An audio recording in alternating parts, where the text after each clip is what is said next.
Video like जरूर कर लीजिए और ऐसे वीडियो लगातार फ्री में पाने के लिए चैनल को तुरंत सब्सक्राइब कर लीजिए और बेल आइकन को जरूर टैप कर लीजिए ताकि आगे भी सारे वीडियो आपको मिलते रहे। यूट्यूब में फॉलो करते हैं तो प्लीज ये वाला फ्री टेलीग्राम चैनल जरूर ज्वाइन कर लीजिएगा। सारे नोटिफिकेशन सारे अपडेट यहीं पे आते हैं, ध्यान रखिए। नमस्कार साथियों, स्वागत है आप सभी का स्टडी फॉर सिविल सर्विसेज में। आज की क्लास में हम चर्चा करेंगे साथियों चालुक्य वंश की। ठीक है, चालुक्य वंश। और मैं आपको बता दूं कि हिस्ट्री में बहुत सारे चालुक्य वंश हुए हैं। पहले उन्हीं को हम देख लेते हैं। देखिए, सबसे पहले हुए हैं बादामी के चालुक्य, फिर हुए हैं वेंगी के चालुक्य, फिर हुए हैं कल्याणी के चालुक्य और हुए हैं गुजरात के चालुक्य।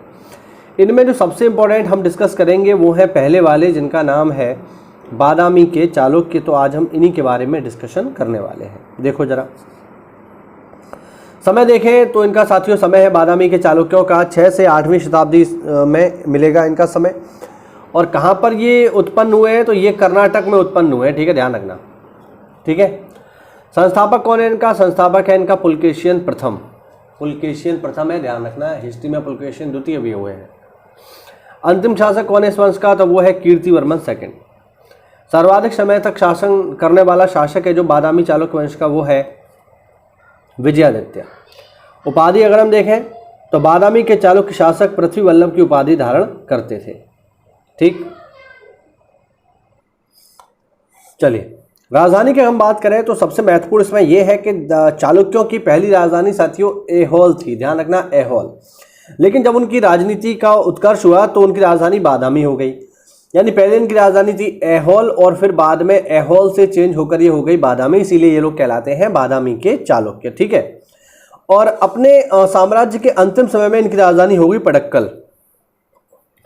वातापी को राजधानी पुलकेशियन प्रथम ने बनाया था और कीर्तिवर्मन प्रथम को वातापी का पहला निर्माता कहा जाता है। ध्यान रखना। आगे देखो, उत्पत्ति अगर हम देखें तो इतिहासकार इसमें चालुक्यों की उत्पत्ति मध्य एशिया की चप जाति से मानते हैं जो गुर्जरों की एक शाखा थी। बादामी अभिलेख में इस वंश को हारती पुत्र तथा मानव्य गोत्रीय ब्राह्मण कहा गया है, यानी ये जाति से ब्राह्मण थे। कालांतर में चालुक्य शासकों ने स्वयं को चंद्रवंशी क्षत्रिय बताया है। ठीक है, तो क्षत्रिय भी माना जाता है इनको। वे सप्त मातृकाओं द्वारा पोषित होने का दावा करते थे जो मानव मात्र की माताएं थीं। ठीक है, तो ब्राह्मण भी कुछ लोग बताते हैं और ये स्वयं को क्षत्रिय भी कह रहे हैं, तो इन्हीं दोनों में से एक हो सकता है। पहला जो महत्वपूर्ण शासक है इसका वो है पुलकेशियन प्रथम। समय है 535 से 566। यह बादामी के चालुक्य वंश का वास्तविक संस्थापक है। ध्यान रखना, पुलकेशियन फर्स्ट। उसने चालुक्यों को कदम्ब शासकों की अधीनता से मुक्त कर स्वतंत्र स्थिति में पहुंचाया।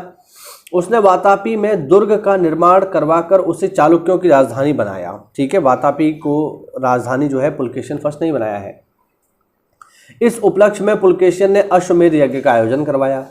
उसे वाजपेयी यज्ञ तथा हिरण्यगर्भ यज्ञ करवाने वाला स्मृतियों तथा इतिहास पुराण का ज्ञाता तथा दिलीप जैसे पौराणिक शासकों के समतुल्य बताया जाता है पुलकेशियन फर्स्ट को। ठीक है ना, आगे देखो।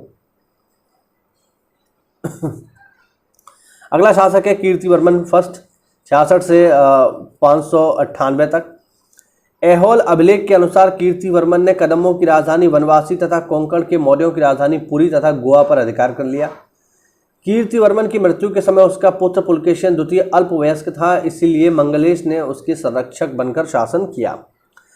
मंगलेश की उपाधि यहाँ पर परम भागवत तथा पृथ्वी वल्लभ थी। ध्यान रखना, पेपर में पूछा जा सकता है।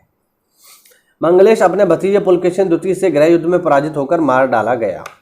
ठीक है, हाँ, यानी मंगलेश ने भी गद्दी को हासिल करने का प्रयास किया लेकिन पुलकेशियन सेकंड के द्वारा वो मारा गया। अब हम देखेंगे पुलकेशियन सेकंड को। समय इसका 610 से 642। अन्य नाम तो हवेनसांग ने इसे एक दूसरा नाम दिया है और वो क्या है देख लो यहाँ पर, वो है महोलच। ठीक है, तथा ईरानी इतिहासकार ताबरी ने फरमेश या प्रमेश कहकर इसे संबोधित किया है। उपाधि इसकी जो सबसे फेमस उपाधि थी वो थी सत्याश्रम।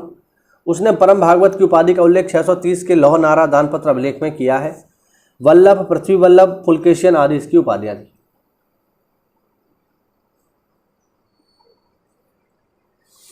चालुक्य लेखों में पुलकेशियन द्वितीय का दूसरा नाम परमेश्वर बताया गया है। पुलकेशियन के 612 ईस्वी के हैदराबाद ताम्रलेख में उसे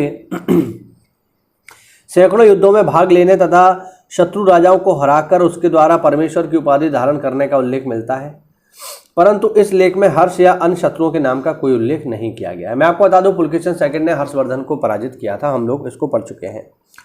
चालुक्य वंश के राजा वैदिक धर्म को मानते थे। पुलकेशिन द्वितीय अपने राजवंश का सबसे शक्तिशाली तथा योग्य राजा हुआ। पल्लव वंशी राजा नरसिंह वर्मन ने पुलकेशिन द्वितीय की हत्या कर दी तथा उसने वातापी कोंडा की उपाधि धारण करी। किसने? नरसिंह वर्मन ने। ध्यान रखना, पुलकेशिन सेकंड की मौत के बाद आंतरिक विवादों के कारण बादामी चालुक्य वंश में संक्षिप्त गिरावट देखी गई। बादामियों को पल्लवों ने 13 साल तक अपने कब्जे में रखा। ठीक है। अच्छा, पुलकेशिन द्वितीय के बारे में कुछ और देख लो। 625 ईस्वी में फारसी शासक खुसरो द्वितीय के पास एक राजदूत भेजा और वहां से एक राजदूत अपने राज्य में प्राप्त किया। इस प्रकार मैत्रीपूर्ण कूटनीतिक संबंध स्थापित किए पुलकेशिन सेकंड ने ईरान के साथ। आगे देखो, अगला शासक है इस वंश में विक्रमादित्य फर्स्ट। 655 ईस्वी में पुलकेशियन के पुत्र विक्रमादित्य प्रथम ने पल्लव नरेश नरसिंह वर्मन को हराकर वातापी पर चालुक्यों का पुनः स्थापित किया। विक्रमादित्य का 3 पल्लव राजाओं नरसिंह वर्मन फर्स्ट, महेंद्र वर्मन द्वितीय तथा परमेश्वर वर्मन प्रथम के साथ संघर्ष हुआ। कांची के ऊपर भी उसने थोड़े समय के लिए अधिकार स्थापित किया। ठीक है, ये जो पल्लव है इनकी राजधानी कांची ही है, ध्यान रखना। उसके पश्चात विनयादित्य तथा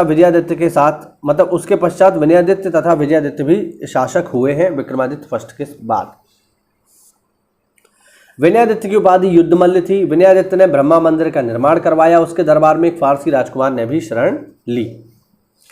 विनयादित्य ने पारसिक तथा सिंहल से भी कर वसूला था। सिंहल मतलब श्रीलंका।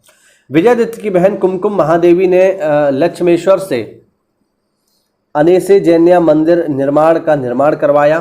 ठीक है। उसकी प्रेमिका वैश्या वीणा पोटिगल ने हिरण्यगर्भ दान यज्ञ किया। ठीक है, ध्यान रखना। विक्रमादित्य प्रथम पल्लवों को बादामी से बाहर निकालने में कामयाब हुआ और संपूर्ण राज्य पर पुनः अधिकार उसने कर लिया। उसने न केवल पल्लव शासकों को हराया बल्कि उनकी राजधानी कांची पर भी कब्जा कर लिया, जैसा कि मैंने ऊपर आपको बताया। ठीक है, थोड़ा सा और है और फिर ये टॉपिक हमारा समाप्त होगा। अगला शासक है विक्रमादित्य द्वितीय 733 से 743। उपाधि देखो, इसकी उपाधि है कांची कोंड। पड़क्कल लेख के अनुसार विक्रमादित्य ने कांची को 3 बार रौंदकर पल्लवों को पराजित किया। पल्लवों की राजधानी कांची है, ध्यान रखना। लोक महादेवी तथा त्रिलोक के महादेवी उसकी पत्नियां थीं। दोनों सगी बहनें तथा हेहय वंश की कन्याएं थीं जो कि कलचुरी से जुड़ी हुई हैं। ठीक है। विक्रमादित्य ने कांची स्थित राज सिंहेश्वर मंदिर का स्वर्ण वापस किया। इसी मंदिर से विक्रमादित्य का कन्नड़ भाषा में एक अभिलेख मिलता है। विक्रमादित्य के प्रथम वर्षों में अरबों का दक्षिण पर आक्रमण हुआ, जिसे उसके सामंत पुलकेशिन ने विफल कर दिया। प्रसन्न होकर विक्रमादित्य ने उसे चालुक्य कुलालंकार यानी कुल का अलंकार, ठीक है, तो जो उनका सामंत है पुलकेशियन, उसको विक्रमादित्य ने उपाधि दी कुल अलंकार तथा अवनिजाश्रय की उपाधियां और कुल अलंकार की उपाधि से उसको सम्मानित किया। और लास्ट इसमें जो व्यक्ति है उसको भी देख लो, यह है कीर्तिवर्मन सेकंड। कीर्तिवर्मन द्वितीय चालुक्य वंश का अंतिम शासक है, ध्यान रखना, इंपॉर्टेंट है। ठीक है। इसने राष्ट्रकूट राजा दांती दुर्ग ने पराजित किया। ठीक है। इस प्रकार चालुक्य वंश का शासन लगभग 757 ईस्वी में समाप्त हो गया और एक सामंत राष्ट्रकूट प्रमुखता में आ गए। तो इस तरीके से ये जो है हमारा जो बादामी का चालुक्य वंश है ये समाप्त हुआ। चलिए मिलते हैं अगली क्लास में साथियों, तब तक के लिए जय हिंद, जय भारत, वंदे मातरम।